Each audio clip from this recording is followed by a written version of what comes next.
अरे ऐसे ढेर हर जगह चिल्लाता ई निर्दलीय आवाम बड़ा त फिर ई निर्दलीय लड़िया ना कौन जबसे लड़ा के ना मिली था नहीं निर्दलीय पार्लर लेकिन 3 जना पाना ना हो तू जाने राजेश के करा के कहले बड़ा अभी तारा एगो आदमी बहुत अच्छा उम्मीदवार हैं, उनको हम जिताने के लिए प्रयास कर रहे हैं पूरा दल बल के साथ।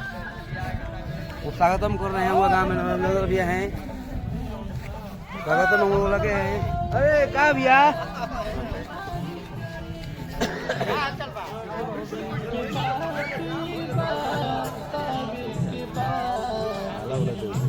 कोई हर बात पड़ी ना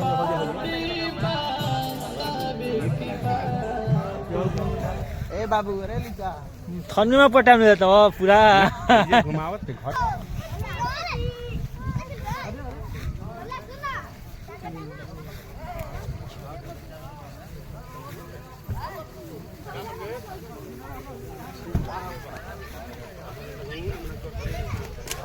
अरे वो मैंने हाँ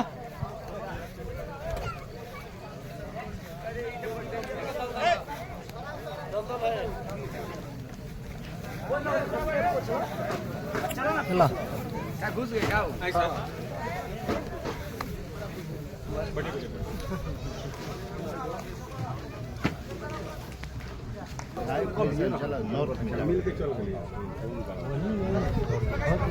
घर के नहीं सब में जो है और उनका काम करने का तौर तरीका बहुत बढ़िया है। निकुंज जी अमर बाबू और जारी सट जाइए जो कि एनडीए के प्रत्याशी के रूप में हमारे अहुआ गांव के इस पावन को घर आए हैं, उनका स्वागत करते हैं। तालियों के साथ आप अभिनंदन करें। और हमारा सौभाग्य है कि समाज कर्मठ और सुयोग्य प्रत्याशी हमारे बीच हैं।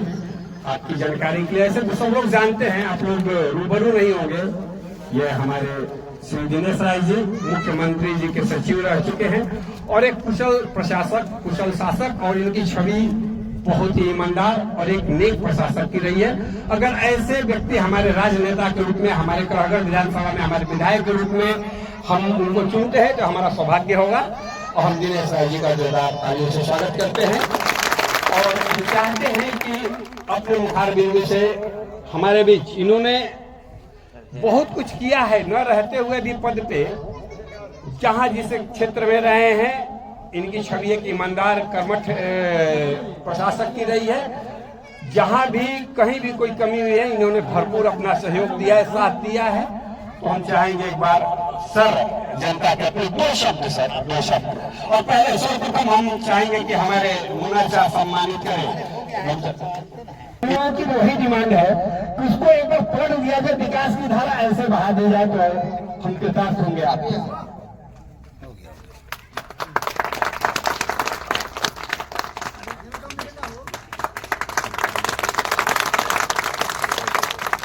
लोग जोरदार तालियों से स्वागत करिए। अगर असुओं से जो टकराए तो टकराना जरूरी है, अगर महफिल में जिंदा है तो जिंदा नजर आना जरूरी है। इसलिए जवाब चालू होगा। और हमारे चंदन जी आप भी सम्मानित करेंगे सर का माला और अंग वस्त्र दे करके।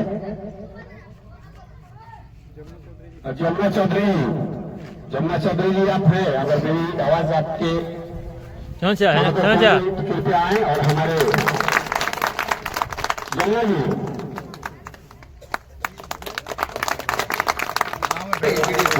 आप लोग मल्यार्पण कर हमारे अतिथि का स्वागत करें। जिंदाबाद जिंदाबाद। आप लोग जल्दी मौजूद, आप सर आइडियल हैं, नौजवानों के आइडियल हैं। आपकी छवि ऐसी रही है कि सारे नौजवान चाहते हैं कि आपसे रूबरू होना, आपका मल्यार्पण करना। थोड़ा विलंब हो रहा है इसलिए हम क्षमा प्रार्थी हैं, लेकिन आपके ये पावन चरण यहाँ पे पड़े हमारा सौभाग्य है।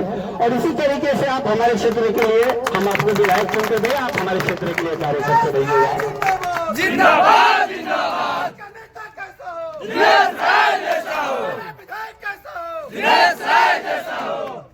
और सर यहाँ की समस्या है कि यहाँ पे कोई देखिए विद्यालय नहीं है, इतना बड़ा गांव है। अगर आप हमारे विधायक चुने जाते हैं तो इस गांव की समस्या है यहाँ एक विद्यालय कम से कम मध्य ताली से जो स्वागत हो। इस जन संपर्क अभियान में आज इस गांव में हम लोग भ्रमण कर रहे हैं। इस कार्यक्रम में उपस्थित यहाँ के सभी सम्मानित ग्रामीण जनता, अन्य नेतागण, उपस्थित सभी सहयोगीगण, यहाँ के युवा वर्ग एवं हमारे साथ इस अभियान में चल रहे सभी साथीगण, आप सभी को मैं सादर प्रणाम करता हूँ। मित्रों, आप देख रहे हैं दिन प्रतिदिन हम लोग 5 से 6 गांव का भ्रमण कर रहे हैं। आज उसी के क्रम में शिव सागर प्रखंड का जो 5 पंचायत करघर विधानसभा में पड़ता है, उसी के पताड़ी पंचायत का सब पार्ट है जो दक्षिण जीटी रोड के दक्षिण में जो पड़ता है। सभी गांव का टोला का कमोबेश वही स्थिति है। लोगों की बातों को हमने सुना और चूंकि लंबे समय तक प्रशासनिक सेवा के अधिकारी रहा हूं, तो समस्याओं के बारे में जानता हूं और उनके निराकरण के समाधान भी जानता हूं। बहुत सी लोग बहुत तरह की बातें करते हैं, कर रहे हैं, किसी को बुरा लग सकता है तो अलग की बात है, लेकिन सच्चाई तो यही है कि जो वास्तविकता को छोड़ दिया लोगों ने। चुनाव के समय में लोग आए, अपने अपने दल का वोट मांगे, निर्वाचित होने के बाद या पराजित होने के बाद किसी ने इन गांवों की सुधि नहीं लिया। जो मूलभूत समस्याएं हैं, सभी समस्याओं को कोई जड़ी बूटी के द्वारा नहीं, कोई विश्वकर्मा भगवान नहीं है कि तुरंत में उसका त्वरित ढंग से निष्पादन कर दे। लेकिन गांव के बेहतरी के लिए, जन समस्याओं के निराकरण करने के लिए कुछ प्रयास दिखना चाहिए था। लोगों ने प्रयास नहीं किया। कुछ लोग चाहते रहते हैं, उनका काम हुआ। सबसे महत्वपूर्ण जो कि पंचायत हो, जिला परिषद हो या अन्य कोई भी मद हो, विधायक मद हो, सांसद मद हो, सरकार की बहुत सारी कल्याणकारी योजनाएं हैं, उस पर ध्यान देना चाहिए। लोगों को आना चाहिए, लोगों से मिलनी चाहिए और उसके लिए प्रयास करना चाहिए। आवश्यक नहीं है कि किसी गांव में 10 समस्या है तो सभी समस्याओं का निराकरण 5 साल के अंदर हो सकता है, लेकिन जो मूलभूत समस्याएं हैं उसको प्राथमिकता के आधार पर हल किया जा सकता है। बच्चों की पढ़ाई के लिए आवश्यक है कि खेल मैदान हो, विद्यालय की स्थापना हो और जो विद्यालय चल रहे हैं उसमें शिक्षण संस्थानों की बेहतरी कैसे, उसके गुणवत्ता के साथ कैसे शिक्षण संस्थान चले, इन बिंदुओं पर ध्यान देना चाहिए। लोगों की निराशाजनक स्थिति है और उनके व्यवहार के कारण सभी जितने भी नए प्रत्याशी हैं, हम हो चाहे कोई हो, सबको सुनना पड़ेगा। आरोप प्रत्यारोप तो सुनना पड़ेगा, इसलिए कि सभी ने झूठा वायदा करके लापता हो गए। भाई, आप पराजित हो गए, आप निर्वाचित हो गए, सभी का दायित्व बनता है। डेमोक्रेसी में सबके पास जाना चाहिए। आज घर घर हम लोग घूम रहे हैं, एक एक लोगों को संपर्क कर रहे हैं, लेकिन जा रहे हैं तो इस बात को याद रखना चाहिए कि हम गए थे किस टोला में, किस गांव में। शिवसागर प्रखंड के जीटी रोड के दक्षिणी क्षेत्र में गए थे तो वहां की क्या हालात थी। ये मात्र 4-5 गांव ऐसे हैं जो कि वहां से इधर है, चिरारी प्रखंड की तरफ है, लेकिन शिवसागर प्रखंड में नहीं प्रखंड का ध्यान आता है, नहीं जिला का ध्यान आता है, नहीं जनप्रतिनिधियों का ध्यान आता है। बहुत सारी मंच संचालनकर्ता महोदय ने बड़ी विस्तार से सारी बातों को संक्षेप में रखा है। 2025 का चुनाव करीब आने वाला है। इस चुनावी मौसम में मैं किसी प्रकार का आप लोगों से वादा करना नहीं चाहता हूं, लेकिन इतना जरूर विश्वास और भरोसा दिलाता हूं कि यदि ईश्वर ने मौका दिया और आप लोगों का स्नेह, प्यार, आशीर्वाद मिला, प्रतिनिधि बनने का मौका मिला, अपने दायित्वों को निर्वहन करने का मौका मिला, तो जरूर आप लोगों के बेहतरी के लिए प्रयास करूंगा। मैं किसी प्रकार का वादा नहीं करना चाहता हूं, मैं किसी पर आरोप प्रत्यारोप लगाना नहीं चाहता हूं, बल्कि अपने बोलने के क्रम में यह बता रहा हूं आप लोगों को कि सच को स्वीकार करना है। अभी तक 3 गांवों में 20-25 लोग जरूर ऐसे मिले जो कि बात बताए और अंततः उनको हम लोग ने अपने पक्ष में किया, बताए, उनको समझाए, उनके दर्द को मैंने समझा। यह सही बात है।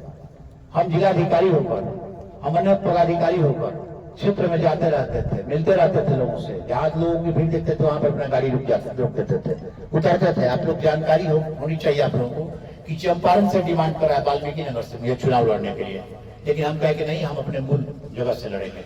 लड़ना ही होगा तो हम करगढ़ से लड़ेंगे, नहीं लड़ना होगा नहीं लड़ेंगे। तो जो 20-25 लोग अपनी समस्याओं को रखा, सबका सामान्य तौर पर एक ही प्रश्न था कि जनप्रतिनिधि आते हैं चले जाते हैं, हम लोग पर ध्यान नहीं देते हैं, कोई पूछने के लिए भी नहीं आता, काम तो दूर की बात है।